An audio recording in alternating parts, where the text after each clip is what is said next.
Hi friends, good evening. आज तर मी ना म्हणजे स्वयंपाकाला सुट्टी घेतली होती, पण सुट्टी म्हणून म्हणता येत नाही, कारण जे काही ते आपल्याला बनवायचं असतं ना, ते घरीच बनवायचं असतं. सकाळी सँडविच वगैरे बनवलेलं आणि पुन्हा आम्ही मॅगी वगैरे ट्राय केलेली इव्हनिंगला, बरं का. चला म्हटलं एक दिवस अनहेल्दी खाऊन पाहूया, कारण सध्या तर मुलांना सुट्ट्याच आहेत, वॅकेशन सुरू आहे, त्याच्यामुळे म्हटलं की चला एन्जॉय करूया आपण. टिफिनचं वगैरे काही म्हणजे तेवढं टेन्शन नाही आहे. मॅगी वगैरे एन्जॉय करणं झाल्यानंतर मी भांडी वगैरे वॉश करून ठेवलेली. अंशूला लगेच समजतं बरं का, मम्मीला याच्यामध्ये भांडी ठेवायची असतात. मी म्हटलं, अंशू एवढे भांडी लावून घेशील का? तर लगेच ओके मम्मी म्हटलं. बरं का, खरंच मुलं ही ना म्हणजे आपल्याला ना हेल्प करतात, बरं का. मला जे की 2 मुलंच आहेत, दोन्ही मला ना एकदम हेल्प करतात माझ्या कामामध्ये, जे की माझ्या कामाची त्यांना खूप जाणीव आहे, रिस्पेक्ट आहे घरच्या कामाची. आणि एवढा हा तर ना चटरपटर एवढा बोलतो ना, खरंच अंशू.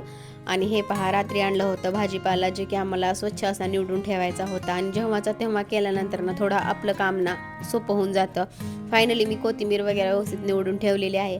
जास्त काही नव्हतं, भेंडी आणि शेवग्याच्या शेंगा हेच आणलेल्या होत्या. आणि फायनली कोथिंबीर खूप जास्त झालेली होती माझ्याकडे सध्या. चला म्हटलं आणले तर ठेवूया व्यवस्थित नीट स्वच्छ करून.